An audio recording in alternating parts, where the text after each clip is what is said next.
Hello friends, इस episode की शुरुआत में हम देखते हैं कि इनरेन और जिहान साथ में कॉलेज इवेंट में परफॉर्म कर रहे होते हैं। तभी अचानक से जिहान की ड्रेस फट जाती है और इनरेन उसे अपनी गोद में उठाकर वहाँ से ले जाता है। फिर वेवे भी उससे गुस्सा होकर वहाँ से चली गई। इसके बाद जब वो अपनी शॉप पर वापस जाती है तो देखती है कि उसकी शॉप लॉक हो चुकी थी। तभी वहाँ एक आंटी आती है और उसे बताती है कि तुम्हारे जाने के बाद यहाँ एक कस्टमर आया था जिसका शॉप के बाहर ही एक्सीडेंट हो गया था, इसलिए पुलिस ने तुम्हारी शॉप को लॉक कर दिया है। वहीं दूसरी ओर हम इनरेन को देखते हैं जो काफी अपसेट बैठा हुआ था। तभी जिहान वहाँ आकर उसे अपनी हेल्प करने के लिए थैंक्स कहती है और उससे पूछती है कि तुम इतने अपसेट क्यों हो। इस पर इनरेन बोला कि मैंने वेवे को ऑडियंस में देखा था पर वो मुझसे बिना मिले यहाँ से वापस चली गई और तो और वो मेरे कॉल्स और मैसेज का रिप्लाई भी नहीं दे रही। तभी जिहान बोली कि हो सकता है उसे हमारे बारे में मिसअंडरस्टैंडिंग हो गई हो। इस पर इनरेन कहने लगा कि इसका मतलब वो ज्वेलस हो रही होगी। जिहान बोली कि हाँ, पर इसमें इतनी खुशी की क्या बात है। इनरेन बोला कि तुम रहने दो, तुम नहीं समझोगी। अगले सीन में हम वेवे को देखते हैं जो शॉप के बाहर के सीसीटीवी फुटेज चेक करवा रही थी जिसमें डेंगजी शॉप के बाहर जाता हुआ दिख रहा था। तभी वेवे के पास इनरेन का कॉल आ जाता है जो उससे कहने लगा कि तुम मेरे लिए ज्वेलस हो रही हो ना, बट मेरा यकीन करो जिहान की ड्रेस फट गई थी इसीलिए मैं उसे उठाकर लेके गया था।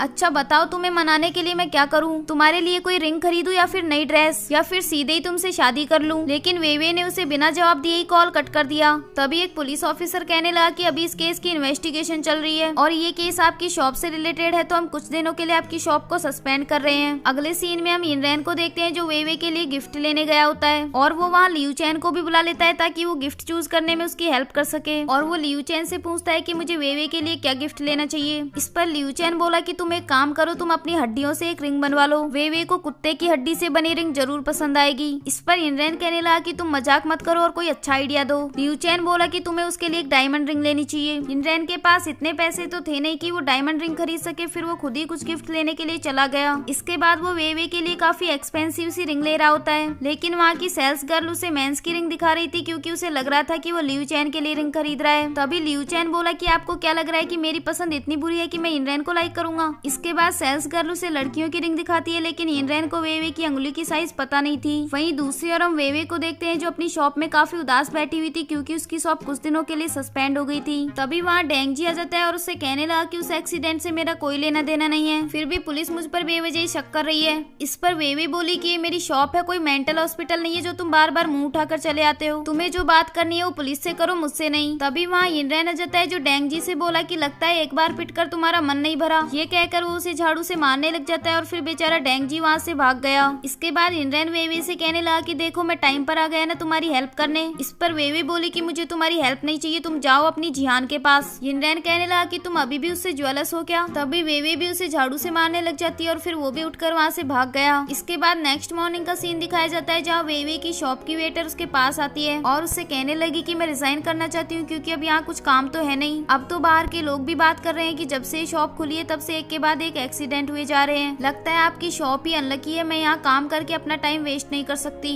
ये कहकर वो वहाँ से चली गई। अगले सीन में हम इनरेन को देखते हैं जो कि उस मॉल में जाकर उन्हें वेवे की अंगुली की साइज बता देता है। लियू चैन उस रिंग को अपनी अंगुली में पहनकर चेक करता है लेकिन वो रिंग उसी की अंगुली में फंस जाती है। फिर इनरेन और वो सेल्स गर्ल उसकी अंगुली से रिंग निकालने की कोशिश करते हैं। वो रिंग तो नहीं निकली लेकिन बेचारे लियू चैन के प्राण निकल रहे थे। अब तो वहाँ न्यूज रिपोर्टर भी आकर उन्हीं की न्यूज दिखा रहे थे और उस न्यूज को जिहान भी देख लेती है। जब वो घटना स्थल पर पहुंचती है तो देखती है कि इनरेन और वो सेल्स गर्ल उसकी अंगुली से रिंग निकालने की पूरी कोशिश कर रहे थे और इनरेन ने तो उसकी अंगुली काट कर रिंग निकालने की प्लानिंग भी बना ली थी क्योंकि उसके पास दूसरी रिंग खरीदने के पैसे नहीं थे। तभी जिहान बोली कि इस रिंग का बिल मैं पे कर दूंगी। इसके बाद वो तीनों साथ में बाहर आ जाते हैं और इनरेन लियू चैन को रिंग पहनने के लिए डांट रहा था। तभी जिहान उससे कहने लगी कि मेरी छोटी बहन किंडरगार्टन से कहीं चली गई है, अभी अभी मुझे उसके टीचर का कॉल आया था। फिर इनरेन जिहान को लेकर उसकी छोटी बहन को ढूंढने के लिए चला जाता है। वहीं दूसरी ओर हम वेवे को देखते हैं जो शॉप से वापस जा रही होती है। तभी वो देखती है कि रोड पर एक एक्सीडेंट हुआ था और एम्बुलेंस इनरेन को हॉस्पिटल लेकर जा रही थी। तभी वेवे जल्दी से वहाँ जाकर देखती है तो वो लड़का इनरेन नहीं बल्कि कोई और था। इनरेन और जिहान का छोटा सा एक्सीडेंट हो गया था जिसमें उनको तो कोई चोट नहीं आई बट उस लड़के को काफी चोट आ गई थी। इसके बाद जिहान और इनरेन भी उस लड़के के साथ हॉस्पिटल जा रहे थे। तभी जिहान के पास उसकी मॉम का कॉल आता है जो उसे बताती है कि उसकी छोटी बहन मिल गई है। जिहान ये बात इनरेन को बता देती है और उससे कहने लगी कि मेरी मॉम ने तुम्हें डिनर के लिए इनवाइट किया है, लेकिन इनरेन डिनर के लिए मना कर देता है। फिर वो वेवे के पास कॉल करता है लेकिन वेवे उसका कॉल कट कर देती है। इनरेन जिहान से बोला कि पता नहीं मेरी धड़कनें इतनी तेज क्यों हो रही हैं, मुझे ऐसा फील हो रहा है जैसे कुछ बहुत बुरा होने वाला हो। हॉस्पिटल से घर आने के बाद इनरेन वेवे के पास दोबारा कॉल करता है और इस बार वेवे उसका कॉल अटेंड कर लेती है। इनरेन उससे कहने लगा कि तुम अभी अभी भी मुझसे नाराज हो क्या? मेरे पास तुम्हारे लिए एक सरप्राइज है जिसे देखकर तुम बहुत खुश हो जाओगी। तभी वेवे बोली कि मुझे तुमसे ब्रेकअप करना है। ये सुनते ही हिनरैन तुरंत वेवे से मिलने के लिए चला जाता है और उससे कहने लगा कि तुम मुझसे ब्रेकअप क्यों कर रही हो? जरूर तुम जियांग के साथ ट्रूथ एंड डेयर खेल रही हो ना? लेकिन वेवे ने उसे इस बात पर कोई रिप्लाई नहीं दिया। फिर हिनरैन उससे गुस्से में कहने लगा कि कम से कम मुझे ये तो बता दो कि मैंने किया क्या है। इस पर वेवे बोली कि हम दोनों एक दूसरे के लिए सूटेबल नहीं है। मैंने हर कोशिश की कि मैं ये भुला सकूं कि हमारे बीच 6 साल का एज गैप है, पर मैं ये नहीं कर पाई। मुझे बॉयफ्रेंड चाहिए, ना कि तुम्हारे जैसा कोई छोटा बच्चा जिसकी केयर हमेशा मुझे ही करनी पड़ती है। ये कहकर वो वहाँ से चली गई। इसके बाद वेवे अपने घर वापस आ जाती है और उसे लग रहा था कि हिनरैन और जिहान एक दूसरे को लाइक करते हैं। वहीं दूसरी ओर हिनरैन भी बहुत उदास था और वो वेवे को बहुत मिस कर रहा था। इसके बाद नेक्स्ट मॉर्निंग का सीन दिखाया जाता है जहाँ वेवे उठकर रूम से बाहर आती है तो देखती है कि उसके डैड उसके लिए ब्रेकफास्ट बना कर गए थे। तभी उसके पास जियांग का कॉल आ जाता है जो उसे कहने लगी कि हम दोनों साथ में शॉपिंग पर चलते हैं। वेवे ने उसे इस बात का तो कोई रिप्लाई नहीं दिया और उससे कहने लगी कि क्या मुझे अपनी शॉप बंद कर देनी चाहिए, क्योंकि जब से मैंने ये शॉप खोली है तब से मुझे प्रॉब्लम्स के अलावा और कुछ नहीं मिला। पहले तो मुझे उस शॉप के लिए किसी ने सपोर्ट नहीं किया, फिर जैसे तैसे मैंने शॉप खोली, लेकिन अब उस पर कोई कस्टमर ही नहीं आते। लोगों को तो ये भी लगता है कि मेरी शॉप अनलकी है। इस पर जियांग बोली कि तुम लोगों की बातों को इतना सीरियसली मत लो, तुम अपने आप पर ट्रस्ट करो, देखना एक दिन सब कुछ ठीक हो जाएगा। ये सब सुनने के बाद वेवी अपनी शॉप पर वापस चली जाती है और वो देखती है कि वहाँ उसके डैड और उसका भाई उसकी शॉप को संभाल रहे थे। इसके बाद तियांग वेवी से कहने लगा कि तुम हिनरैन की वजह से अपसेट हो ना, बट डोंट वरी, अब से मैं और तुम्हारे डैड हम दोनों तुम्हारे साथ हैं और अब हमें तुम्हारी शॉप खोलने से कोई प्रॉब्लम नहीं है। वहीं दूसरी ओर हम हिनरैन को देखते हैं जो एक पेंटिंग बना रहा था, लेकिन उसे वेवी की बात याद करके बहुत गुस्सा आ रहा था